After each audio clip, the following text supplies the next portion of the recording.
Quero cumprimentar cada um com a graça e a paz do nosso Senhor Jesus Cristo. Glória a Deus pela sua vida, que bom que você veio. Você que está nos visitando pela primeira vez, sejam todos muito bem-vindos. Hoje, um dia muito especial, dia das nossas mamães, amém? Então, quero desejar aqui a cada mamãe, feliz seu dia. Na verdade, hoje nós comemoramos o Dia das Mães, mas verdadeiramente o Dia das Mães é todos os dias, não apenas um dia. Lógico que hoje é um marco, onde você tem um momento para você poder falar o que você sente pela sua mãe, poder falar o tanto que ela é importante na tua vida, amém? Então não perca essa oportunidade. Ontem, na hora que eu estava preparando a ministração, curiosamente, irmãos, não foi por coincidência, mas eu não acredito em coincidência, eu acredito somente. Na hora do louvor eu peguei e falei para a Ádia, falei: amor, sabia que curiosamente eu preparei a palavra que tem tudo a ver com o Dia das Mães? E não foi por... ontem a hora que eu preparei eu não lembrei do Dia das Mães. Mas hoje nós vamos falar de uma mãe que foi muito importante na história, assim como você. Talvez você pode não achar que você é importante, mas você não tem ideia da importância que você é, tanto na vida do seu filho, e como também na dimensão do próprio Deus, como a palavra vai descrever hoje. Convido você a abrir a sua Bíblia junto comigo, lá em 1 Samuel, capítulo 1, versículo a partir do 1. 1 Samuel, capítulo 1.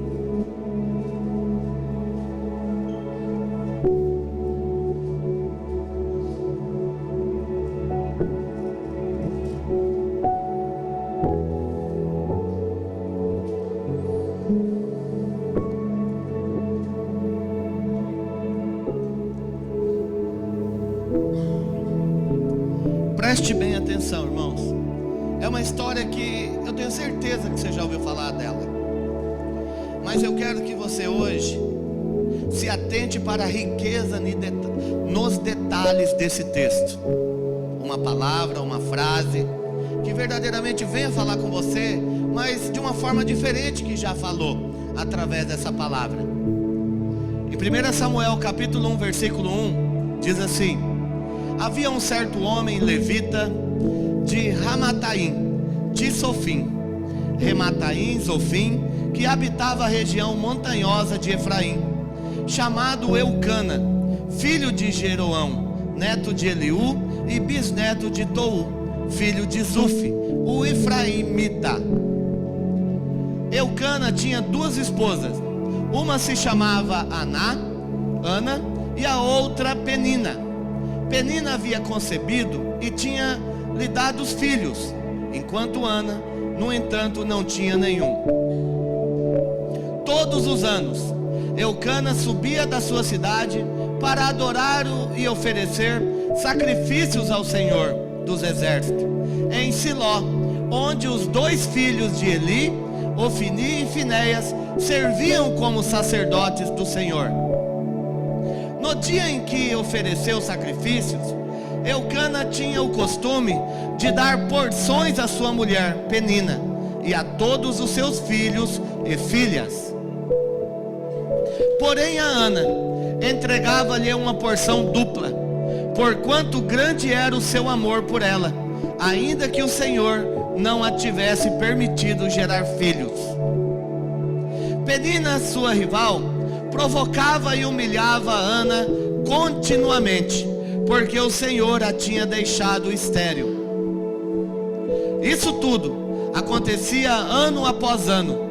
Sempre que eles subiam à casa do Senhor, a rival de Ana a ofendia, e ela passava o tempo todo solitária, chorando e sem comer. Então Eucana, seu marido, lhe indagava: Ana, por que choras e não te alimentas? Por que está tão infeliz? Será que eu não valo para ti mais do que 10 filhos?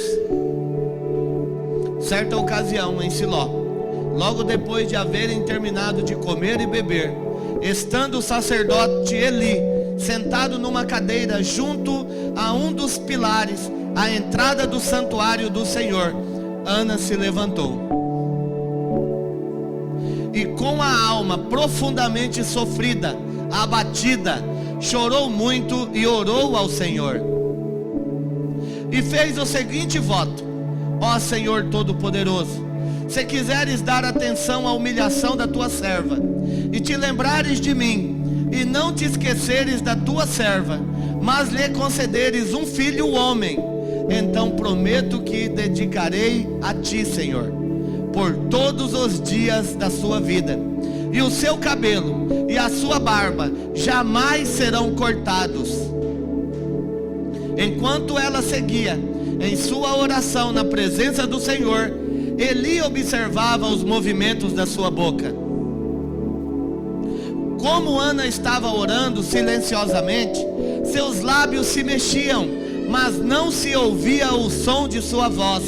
Então Eli imaginou que ela estivesse embriagada. Ele repreendeu: mulher, até quando andarás embriagada? Livra-te do teu costume de beber vinho. Entretanto, Ana lhe replicou com estas palavras: ó não, meu senhor, pelo contrário, sou uma mulher tomada pela amargura. Não bebi vinho ou qualquer bebida fermentada. Estava isto sim a derramar minha alma diante do Senhor. Não julgueis a tua serva como uma mulher vadia. Estava orando daquele modo, e até agora, pois estou muito triste e desesperada.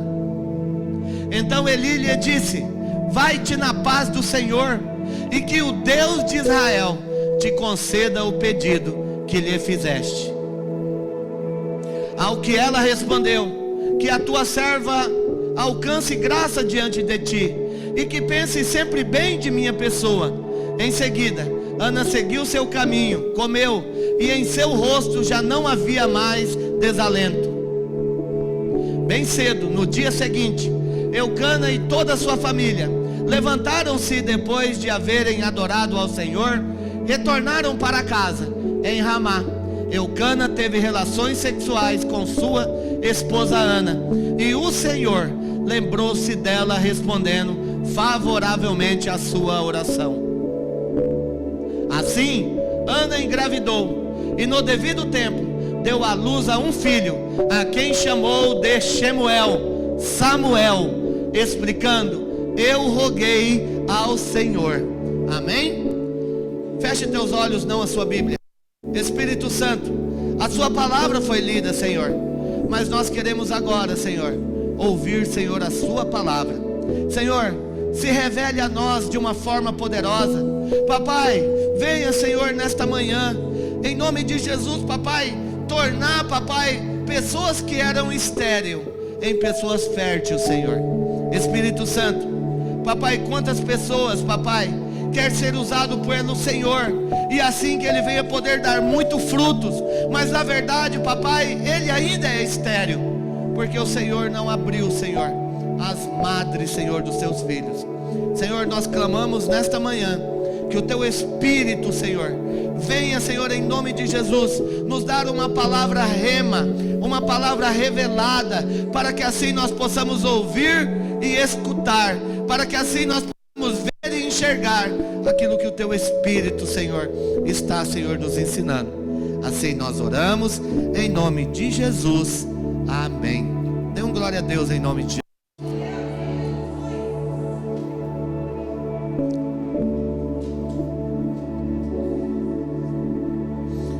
A história é inspirada em Ana, uma mulher cuja vida é um testemunho de fé.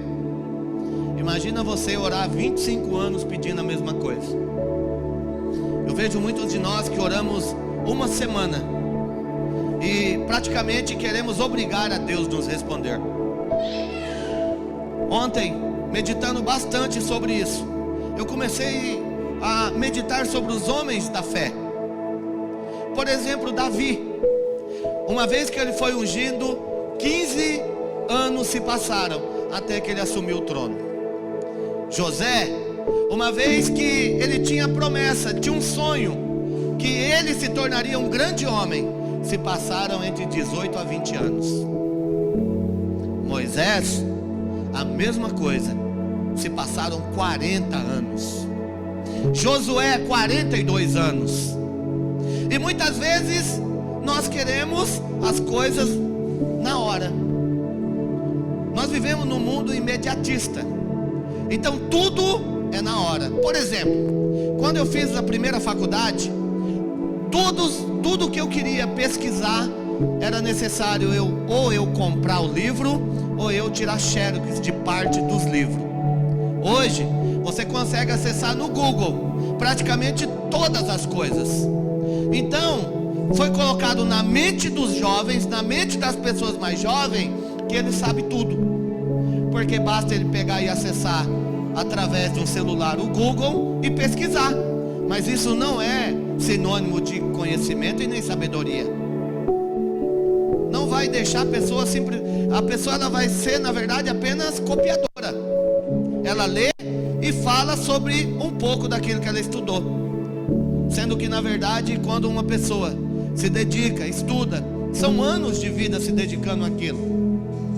Ana, irmãos, uma das coisas que mais me surpreende em Ana, o testemunho de fé dela. Nunca desistir.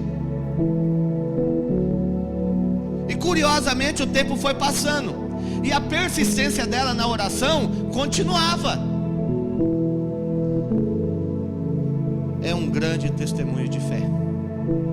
Persistência na oração e profunda gratidão a Deus. Ao examinarmos a narrativa de Ana em 1 Samuel, encontramos lições valiosas sobre como enfrentar a dor da infertilidade, persistir na oração e finalmente expressar uma gratidão profunda a Deus.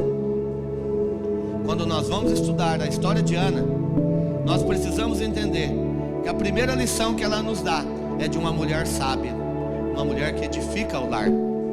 A dor da infertilidade, que é contado na história de Ana, começa com uma dolorosa realidade da infertilidade. Ana sempre quis ter um filho, mas ela não podia. Quantas pessoas que sonham em ter algo, mas não conseguem, porque ele acredita que, baseado nas forças dele, ou no conhecimento dele, ele vai alcançar aquilo que ele quer. Vou dar um exemplo simples. Irmão, você pode ser formado no que você quiser. Vou dar um exemplo de uma das faculdades mais desejadas no Brasil, medicina. Eu conheci um jovem médico da minha cidade, a cidade em qual eu morei mais de 30 anos, Maria Helena. Ele se formou em médico, começou a trabalhar na medicina. Com 28 anos de idade, ele comete suicídio.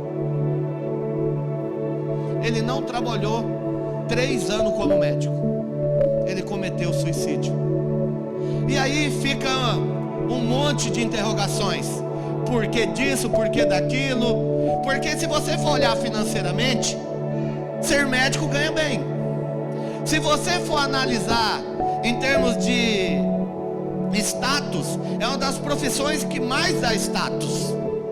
Só que tem uma coisa que não existe o que dá que não seja Deus, que se chama paz. Gente, cada vez mais as pessoas buscam paz, e buscam paz, e buscam paz, mas não conseguem encontrar. Preste bem atenção no versículo 7. Ela diz assim, ó: e assim o fazia ele de ano em ano, quando ele subia à casa do Senhor. Assim a outra irritava pelo que chorava e não comia. Todos os anos Ana ia até a igreja, só que chegando lá ela estava o quê? Abatida, estava triste. Irmão, tristeza não comove Deus. Se tem uma coisa que não comove Deus, irmãos, é pessoas que vivem se fingindo de vítima. Não vai agradar a Deus dessa forma. Não adianta você pegar e pode ter o problema que for, se você viver reclamando, acredite no que eu vou te falar, não vai comover a Deus. A mesma coisa as pessoas que choram na alma. Não vai agradar a Deus, irmãos. Quando nós vamos ler os textos que Davi se rasgava suas vestes e ele clamava ao Senhor, ou quando fala que alguns homens ou mulheres choravam diante do Senhor, não está falando de um choro de lágrimas, mas está falando de um choro espiritual, um choro que eles entendem que humanamente é impossível conseguir aquilo. Coisas que nós às vezes nem compreendemos, porque quando nós choramos às vezes diante de Deus, na verdade nós estamos reclamando da nossa vida. Irmão, Deus não quer as suas lágrimas, simplesmente porque você acredita que chorar diante de Deus, aquilo vai fazer mudar tudo. O que vai mudar tudo na tua vida é quando você se curva diante dele em fé. Irmão, tem um texto que eu falo que esse texto nós deveríamos escrever na nossa casa em todos os lugares. Hebreus capítulo 11, versículo 6. Só a parte A vai dizer assim: sem fé é impossível agradar a Deus. Só que você acha que fazendo algo você vai agradar. Você acha que você, de alguma forma, sendo bonzinho, vai agradar a Deus dessa forma. Irmão, é uma tragédia que aconteceu no Rio Grande do Sul. Nós devemos orar por eles e devemos ajudar. Só que aquele povo tem que se levantar. Aquele povo também precisa acordar e clamar ao Senhor. Quando nós vamos ver a história dos hebreus, por 400 anos, 400 anos, nenhuma família orava a Deus. Até que uma família começa a orar, começa a pedir a Deus por liberdade. A família de Arão, a família de Joquebede, a família de Arão, a família de Moisés, a família de Miriam. Essa família, direcionada pelo pai Arão e pela mãe Joquebede, começa a clamar a Deus. E Deus então promete que iria enviar o libertador. Às vezes, ou na maioria das vezes, nós não gostamos de orar. Não gostamos de orar. Eu vou dar um exemplo. Nós fomos sexta-feira no monte orar. Teve irmãos com meia hora estava já deitado lá, com preguiça de orar. E depois quer receber alguma coisa de Deus. Mas sabe por que cansaram? Porque não estão acostumados a orar.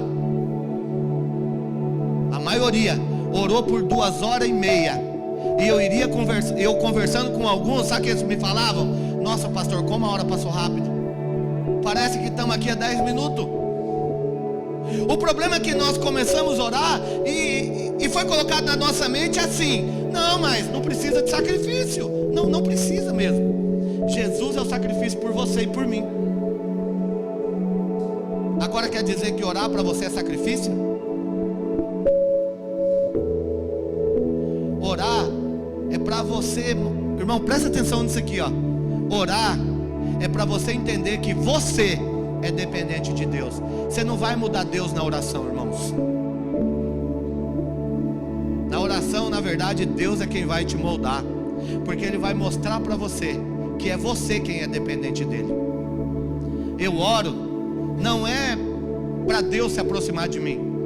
Na verdade é para mim estar mais próximo do que Deus. Estar mais próximo de Deus. Então, quando nós vemos o lamento de Ana, diante dessa dor, ela recorre ao Senhor, curiosamente, irmãos, em oração. Quando você está passando por uma luta, quando você está passando por uma dificuldade, seja financeiramente, seja no casamento, seja na saúde, aonde você tem recorrido?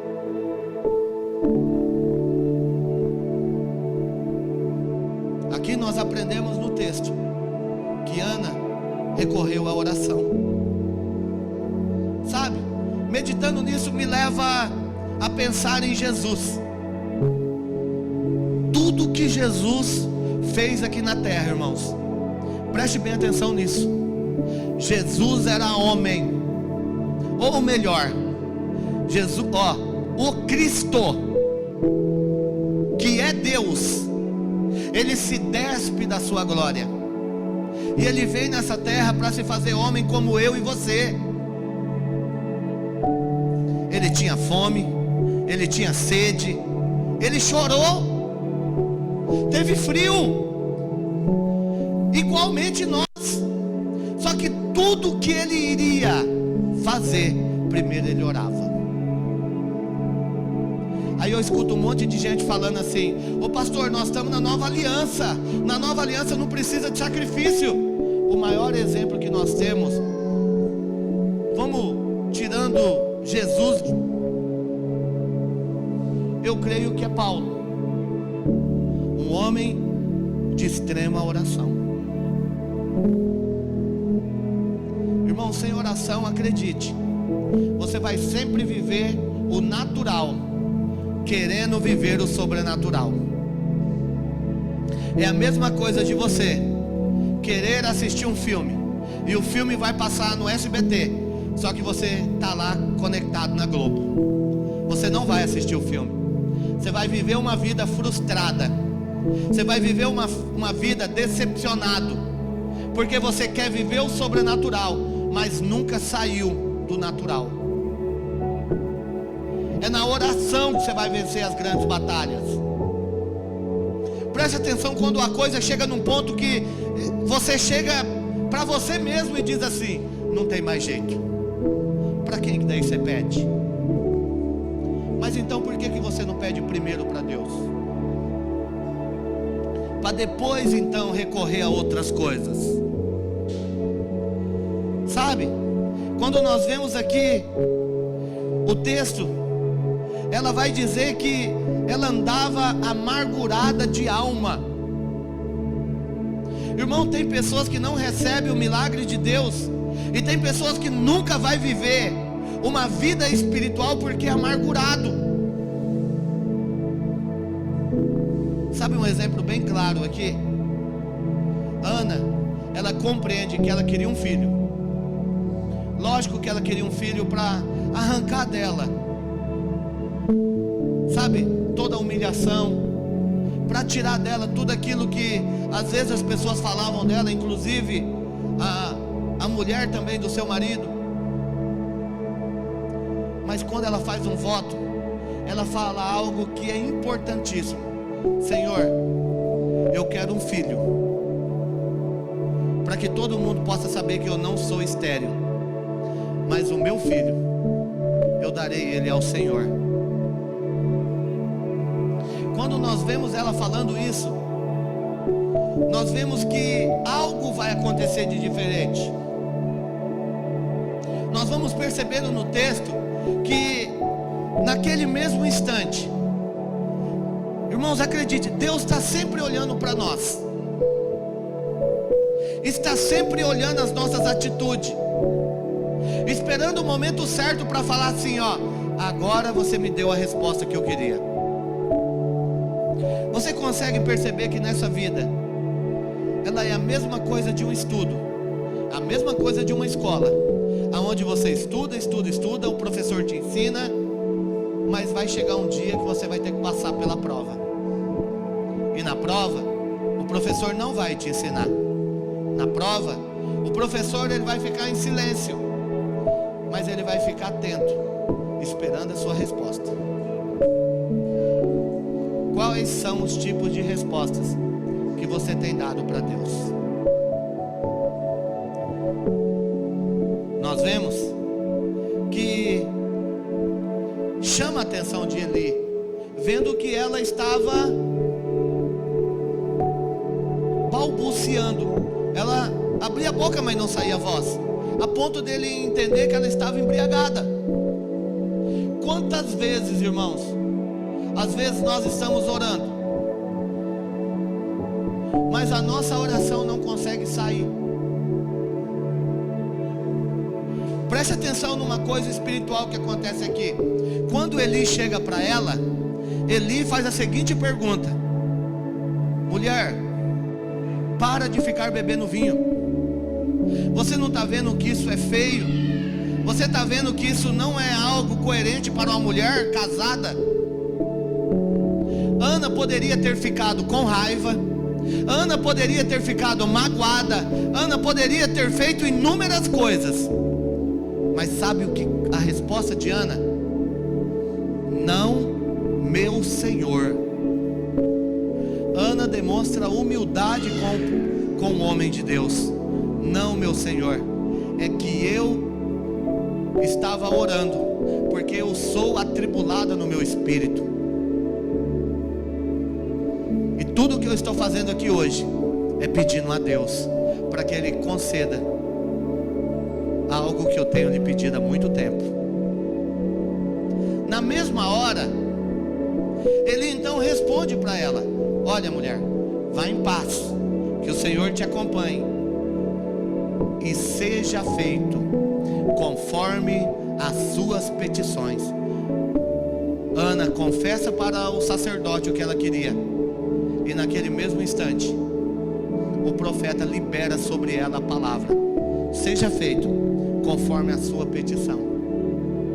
Tudo que às vezes nós precisamos fazer, irmão, não é confessar às vezes para um pastor, não é isso, mas na verdade confessar a Deus o que a gente quer.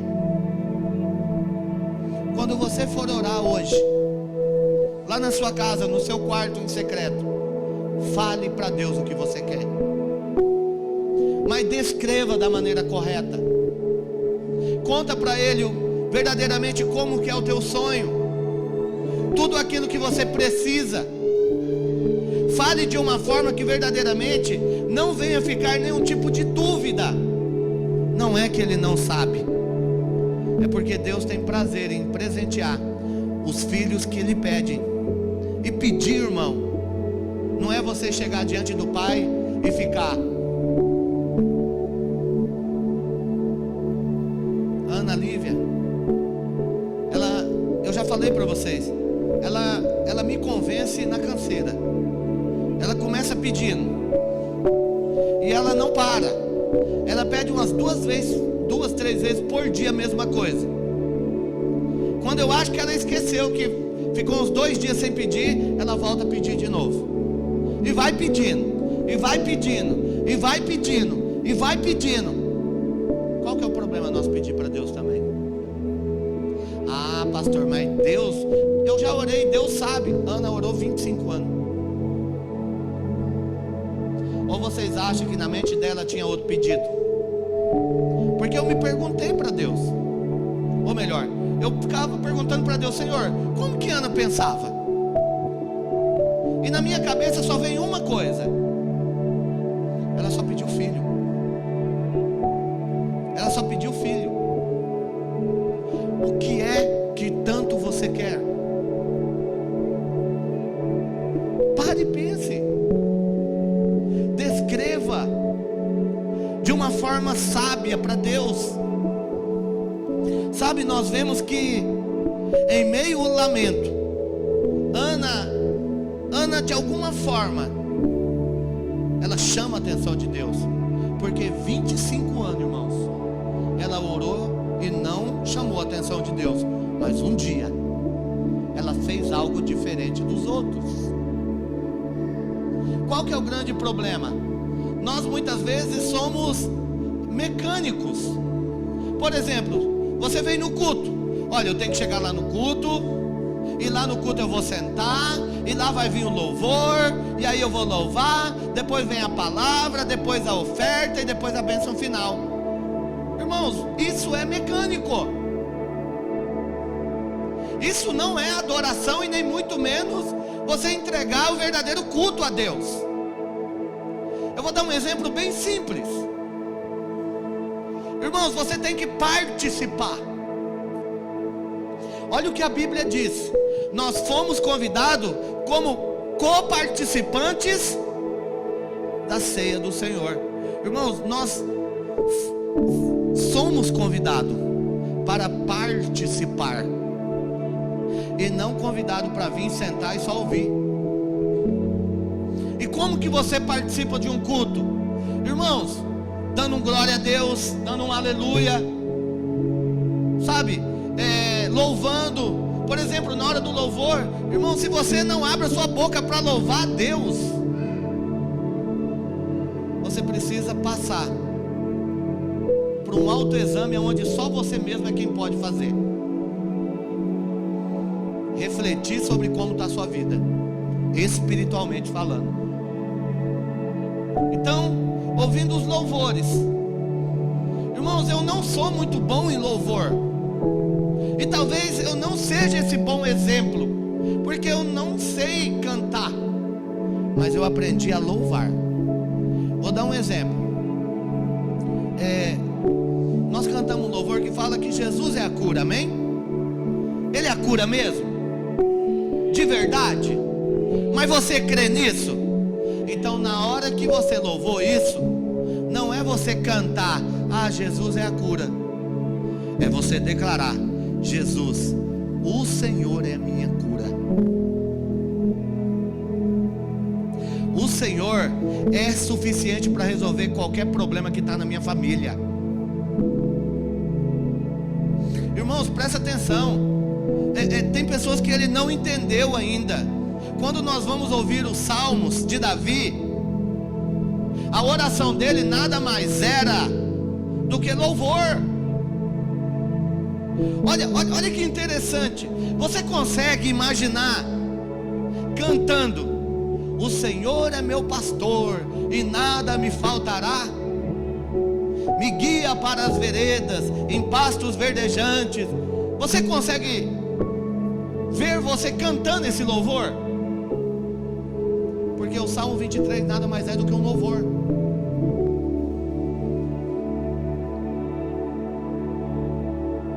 Só que sabe qual que é o grande problema? Eu acostumei cantar e não louvar. Por isso que música do mundo ainda me atrai. Por isso que quando eu vejo um ritmo diferente eu acho gostoso. Por isso que quando eu vejo alguém que tem uma voz bonita, aí eu falo assim: eu não nasci para cantar não. Fulano canta, eu não. Não, irmão. Cantar, irmão, qualquer um. Olha, nós temos cantores aí fora que canta bem demais. Mas louvar é para quem verdadeiramente a letra nasce aqui dentro.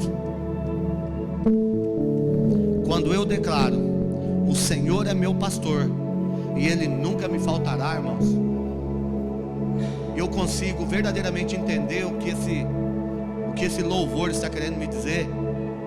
E eu entendo: olha, não importa as lutas que eu vou passar, eu nunca vou desistir, porque o Senhor sempre vai estar comigo. Ana nunca desistiu. Uma mulher sábia, uma mulher persistente, uma mulher que teve os sonhos realizados. Quando nós vemos no versículo 19, nós vamos ver que naquela mesma noite que ela se deita com o marido, ela fica grávida, porque a sua madre estava aberta. E quando nós vamos ver no capítulo 2 de Samuel, no versículo 21, vai dizer assim, visitou, pois, o Senhor a Ana, e concebeu e teve 3 filhos e 2 filhas. Na verdade, fora Samuel, Ana teve mais 5 filhos. Porque Deus nunca vai dar apenas o que você pede. Ele vai dar sempre além. Ana pediu 1 filho, mas Deus na verdade deu 6. O primeiro, ela entregou Samuel a Deus, cumprindo aquilo que ela havia prometido. Quantas coisas você falou para Deus que queria fazer e nunca fez? Quantas vezes nós falamos para Deus: não, se isso acontecer, Senhor, olha, eu nunca mais eu vou me afastar do Senhor. Passa um mês, está fora. E Estar afastado de Deus, irmão, não é estar dentro de uma igreja. Nós vemos que tem pessoas que estão dentro, que estão mais fora do que dentro. É você se sentir parte. Estar dentro é você se sentir parte daquilo. É verdadeiramente você amar estar junto. Hoje é dia das mães. Mas sabe uma das coisas que eu fiquei me perguntando nesse texto? Quando o nome de Ana significa cheio de graça. Uma mulher cheia da graça. Porque Deus viu graça nela. Então concebeu Samuel, considerado o maior profeta que tem na Bíblia. No Novo Testamento nós vamos ver a história de uma outra mulher, seu nome Maria, aonde o qual Deus também fala para ela: e Deus viu graça em você. E desta mulher vai ser concebido Jesus. Preste atenção que as duas histórias, elas se ligam de alguma maneira. Curiosamente, Samuel vai servir a Deus e Jesus vai servir ao Pai. Muitas vezes Deus vai usar maneiras para gerar pessoas para servir Ele. Então é impossível você de alguma forma ficar triste porque você foi gerado por uma mulher que às vezes te abandonou. O que você deveria ficar alegre é que você foi gerado para cumprir um propósito de Deus aqui na terra. Jamais você poderia ficar triste ou acusar a Deus ou fazer qualquer menção negativamente sobre aquilo que está acontecendo sobre a sua vida. Porque lá em Isaías diz que ainda que uma mãe amamentando abandone seu filho, Deus nunca nos abandonará. Então por quê? Porque muitas vezes nós nos sentimos só. É porque esquecemos que a maneira da gente se sentir amado, a maneira da gente se sentir acolhido, a maneira da gente se sentir parte é orando. Quanto mais você orar, mais próximo você vai se sentir de Deus. Quanto menos você orar, menos você vai se sentir próximo de Deus. E o pior, nós sempre vamos colocar a culpa nos outros. Sempre vamos falar: olha, aconteceu isso, mas fulano nem se preocupou comigo. Eu vou dar um exemplo mais simples ainda. Quem aqui que nunca foi ferido por alguém? Quem aqui nunca foi magoado por alguém? Mas curiosamente tem pessoas que se aprisionam nisso, sendo que na verdade nós temos um Deus que nos liberta de tudo. E se eu sou livre e sou liberto, essas coisas não vão me magoar.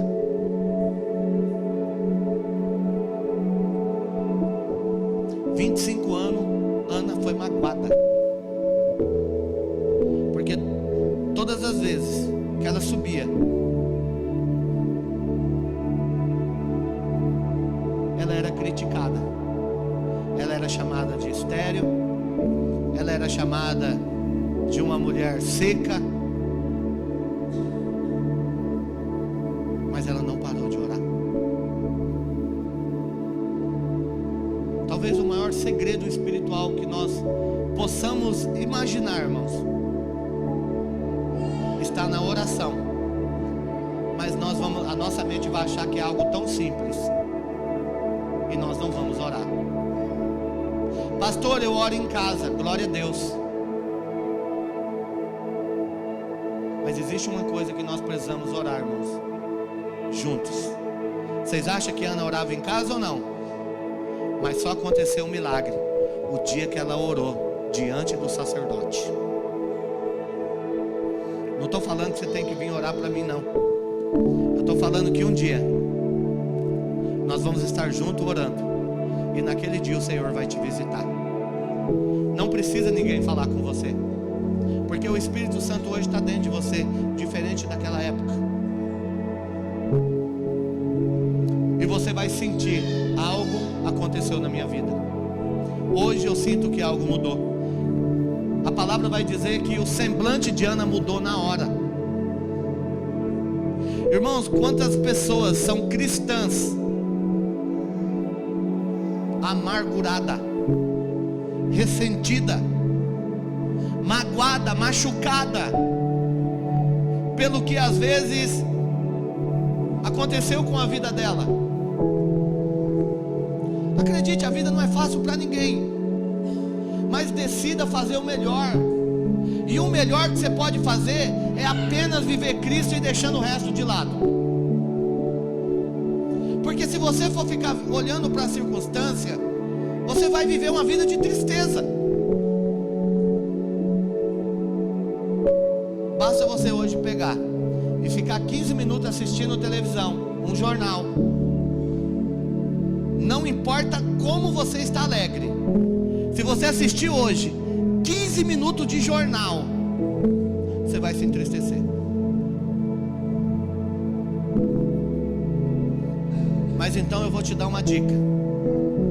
Tira 15 minutos por dia para orar. Se você vai se sentir alegre ou não vai.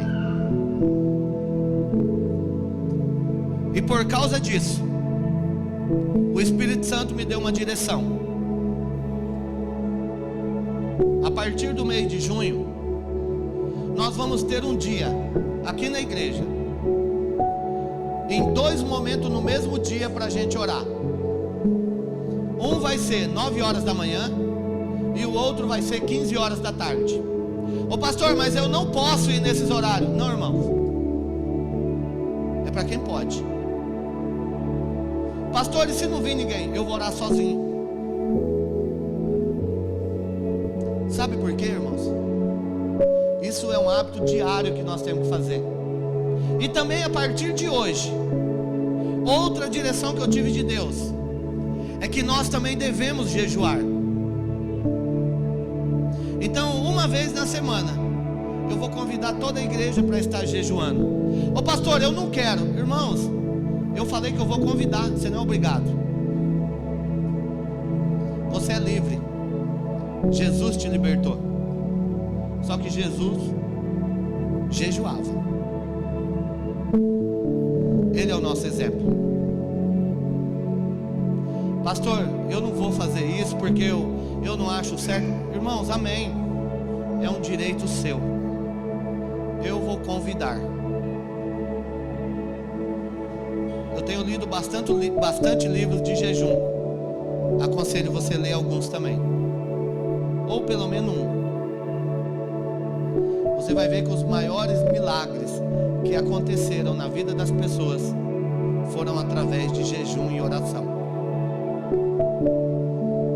Tem coisas que nós precisamos voltar à essência, e a igreja tem deixado a desejar sobre isso. Então vamos orar mais, vamos jejuar mais. Eu creio que dessa forma a nossa igreja vai ser muito mais forte. Eu creio que dessa forma a nossa igreja ela vai ser muito mais resistente e muito mais resiliente. Porque, irmãos, uma igreja, um irmão não pode ficar triste porque alguém não falou para ele bom dia. É uma igreja de crianças. Uma igreja não pode viver apenas de um culto. Ana orava sem cessar.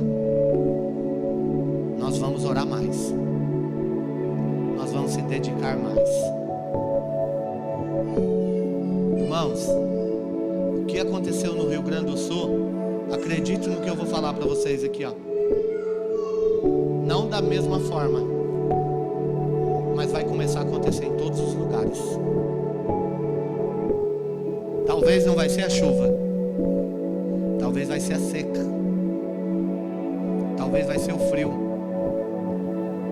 talvez parece que todo mundo esqueceu. É necessário nós pegarmos e voltar para a essência que é Cristo. Ana recebeu um grande milagre, porque ela nunca desistiu daquilo que ela queria. Não existe o tempo de desistir para nós. E eu creio que todo mundo aqui deseja ou almeja o reino eterno. A salvação nós já temos, mas agora em busca do reino. E para o reino é necessário algumas coisas diferentes. Amém? Essa foi a palavra que o Senhor falou conosco nesta manhã, em nome de Jesus. Amém.